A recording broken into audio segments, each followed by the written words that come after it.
Hello दोस्तों, financial learning के YouTube channel पर आपका स्वागत है। आज मैं आपको एक फंडामेंटल एचडीएफसी ग्रुप की company HDFC asset management company limited के बारे में बताने जा रहा हूँ। एचडीएफसी एसेट मैनेजमेंट कंपनी को डिस्कस करने के वेरियस रीज़न हैं। सबसे पहला रीज़न है कि इनके दिसंबर क्वार्टर के रिज़ल्ट जो कि हाईएस्ट एवर रेवेन्यू के साथ कंपनी ने हाईएस्ट एवर नेट प्रॉफिट को पोस्ट किया है और मार्केट में जो एस्टीमेट था कंपनी के रिज़ल्ट्स को लेके उसको भी बीट किया है। तो यहाँ पर जब कंपनी इस तरीके की कंपनी को मैं डिस्कस कर रहा हूँ, तो मेरा यहाँ पर किसी भी तरह से बाय और सेल का कोई रिकमेंडेशन नहीं है। मैं सिर्फ़ लर्निंग पर्पज़ से आपके लिए वीडियो लेकर आ रहा हूँ।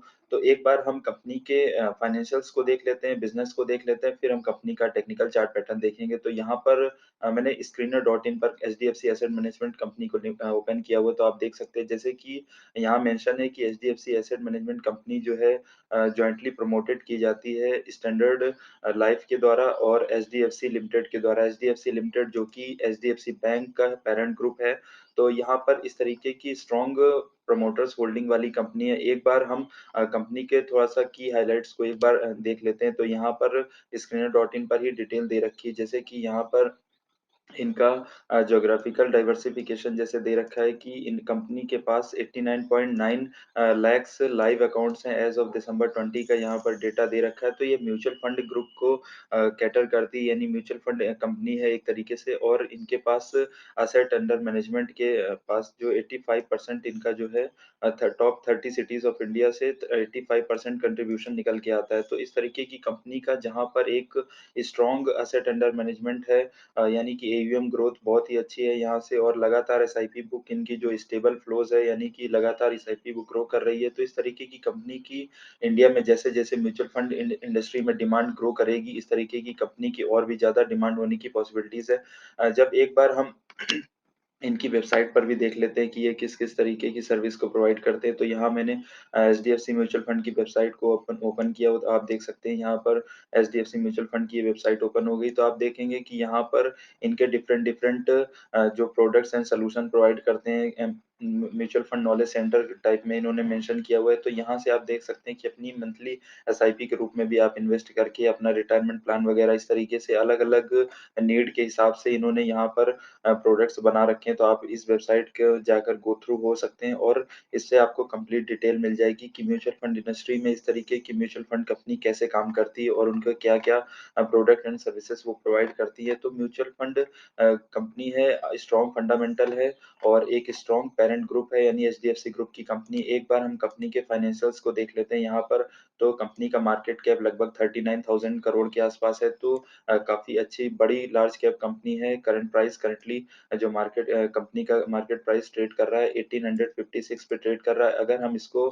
इसके ऑल टाइम हाई से बात करें, जो इसका ऑल टाइम हाई यहाँ पर मैंने ग्राफ पे आपको एक बार मेंशन कर दूँगा। ये लगभग 3800 के आसपास इसने ऑल टाइम हाई बनाया था। उसके बाद से अभी लगभग 52% डिस्काउंट पे कंपनी ट्रेड कर रही है। तो कंपनी का अपने ऑल टाइम हाई तक जाने की बहुत ज़्यादा पॉसिबिलिटीज़ है क्योंकि इसके रिज़ल्ट्स लगातार इम्प्रूव हो रहे हैं और इसके फाइनेंशियल्स अच्छे हो रहे हैं। कंपनी का एक स्ट्रॉन्ग बैलेंस शीट है, तो इस तरीके की कंपनी जहाँ पर मार्केट में ओवरऑल प्रेशर की वजह से नीचे आई हुई हो और बिज़नेस जब इम्प्रूव हो रहा हो, तो उसके बाद ऊपर जाने की पॉसिबिलिटीज़ बहुत ज़्यादा होती है। अगर हम इस कंपनी के स्टॉक पीई वैल्यूएशन की बात करें तो 28.5 का है। अगर हम इसके पी रेशियो वैल्यूएशंस की बात करें तो इसका मीडियन पी लगभग 42 के आसपास निकल के आता है। तो कंपनी अभी अपने मीडियम पी से भी काफ़ी डिस्काउंट पे ट्रेड कर रही है। कंपनी का आरओसी 36.2 है, कंपनी का आरओई 27.0 है, यानी कंपनी का आरओसी, आरओई 30 के आसपास है, तो बहुत ही अच्छी किसी भी कंपनी के लिए ये पैरामीटर होता है। बट इससे ये सिंपल एक पैरामीटर होता है, इससे किसी भी कंपनी को जज नहीं करना है आपको। उसके बाद भी बहुत सारे पैरामीटर्स हैं जैसे कि स्ट्रॉन्ग प्रमोटर्स होल्डिंग। तो एक बार हम यहाँ पर इनके प्रमोटर्स होल्डिंग की बात करें तो कंपनी के प्रमोटर्स के पास लगभग 62.78% की होल्डिंग है, जो प्रमोटर्स ने अपनी होल्डिंग को स्लाइटली रिड्यूस किया है। उसका मेन रीज़न ये है कि एफआईआईज़ और डीआईआईज़ की भी इन्वेस्टिंग हुई है, जिससे इनका शेयर कैपिटल इंक्रीज़ हुआ है। अगर आप यहाँ पर देखेंगे तो शेयर कैपिटल जो पहले 25 का 25 करोड़ के आसपास था, वो बढ़कर अभी 107 करोड़, यानी एफआईआईस और डीआईआईस को थोड़ा-सा माल स्टेक जो है वो सेल किया गया है। उसके बाद इनकी होल्डिंग स्लाइटली रिड्यूस हुई और 62.8 के आसपास इन्होंने अपनी होल्डिंग को मेंटेन किया है। एफआईआईस ने अपनी होल्डिंग को लगातार इंक्रीज़ किया और अभी एफआईआईस की होल्डिंग लगभग 12% के आसपास है। डीआईआईएस ने भी अपनी होल्डिंग को लगातार इंक्रीज़ किया और डीआईआईएस की होल्डिंग लगभग 13.40% के आसपास है। रिटेल पब्लिक के पास 11.72% के आसपास है, जिसमें कि अ, रिटेल पब्लिक के पास 11.72 है, तो काफ़ी अच्छी होल्डिंग है ये भी, यानी कि स्ट्रॉन्ग प्रोमोटर्स ग्रुप के पास लगभग-लगभग 90% के आसपास स्ट्रॉन्ग ग्रुप में है। अगर हम कैश फ्लो की बात करें तो कंपनी लगातार अच्छा कैश फ्लो जनरेट कर रही है ऑपरेटिंग इनकम से, और इन्वेस्टिंग इनकम का अगर सम यहाँ पर निकालें तो ग्रेटर दैन 0 निकल के आता है। तो काफ़ी अच्छी मतलब कैश फ्लो है कंपनी के पास। अगर हम इनके क्वार्टर रिज़ल्ट की बात करें तो दिसंबर क्वार्टर में जो अभी दिसंबर 22 क्वार्टर के रिज़ल्ट आए हैं, कंपनी ने 560 करोड़ की सेल्स की है, तो कंपनी के सेल्स लगातार इंक्रीज़ हुए हैं और इस क्वार्टर में हाईएस्ट एवर रेवेन्यू कंपनी ने पोस्ट किया। अगर हम इनके ऑपरेटिंग प्रॉफिट मार्जिन की बात करें तो 413 करोड़ के आस-पास निकल के आ रहा है, जो कि highest ever operating profit margin है। लगभग 74% के आस-पास ऑपरेटिंग प्रॉफिट मार्जिन पे ये काम कर रहे हैं।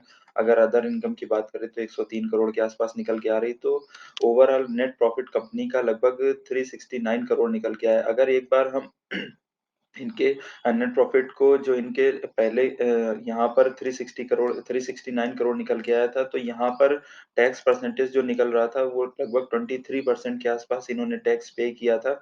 जबकि ओवरऑल टैक्स परसेंटेज लगभग 26% के आसपास इस तरीके की इंडस्ट्री पे लगता है। तो यहाँ पर इस क्वार्टर पे इन्होंने 26% का टैक्स पे किया है, तो ये highest ever net profit generate किया है कंपनी ने इस क्वार्टर में।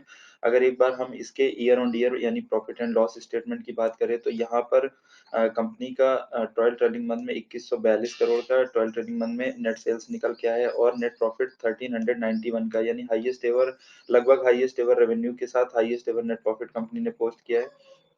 अब एक बार हम कंपनी के टेक्निकल चार्ट पैटर्न को देख लेते हैं, तो यहाँ पर मैंने कंपनी का टेक्निकल चार्ट पैटर्न ओपन किया। आप देख सकते हैं कि कंपनी ने जो अपना ऑल टाइम हाई बनाया था लगभग 3800 से आसपास बनाया था और उसके बाद कंपनी में लगातार प्रॉफिट बुकिंग हुई थी, क्योंकि आईपीओ प्राइस के बाद से कंपनी ने काफ़ी अपने शेयर प्राइस में जंप दिखाया था और उसके बाद से जब इसमें शेयर प्रॉफिट में बुकिंग हुई तो उसके बाद ये शेयर प्राइस नीचे आया। उसके बाद इसने फिर से रिकवरी करने की कोशिश की, बट जब मार्केट में ओवरऑल प्रेशर की वजह से सितंबर-अक्टूबर 21 के आसपास से मार्केट में लगातार फॉल है, तो मार्केट में ओवरऑल फॉल की वजह से ये कंपनी भी नीचे आई, बट यहाँ पर एक बॉटम बनाकर जो इसका ये बॉटम के साथ ये प्रीवियस सपोर्ट जो मेंटेन हो रहा था, इस सपोर्ट के साथ ये बॉटम जो इसने मेंटेन किया था, मैं इसको आपको एक बार इस तरीके से ग्राफ पे दिखा देता हूँ। तो यहाँ से इसने यहाँ से इस तरीके से रिकवरी दिखाया और उसके बाद फिर लगातार इसी बॉटम को जो ये सपोर्ट रेंज है, इसी सपोर्ट रेंज पे बार-बार कंपनी नीचे आती है और इस नीचे आने के बाद लगातार रैली करती है, फिर यहाँ से ऊपर गई,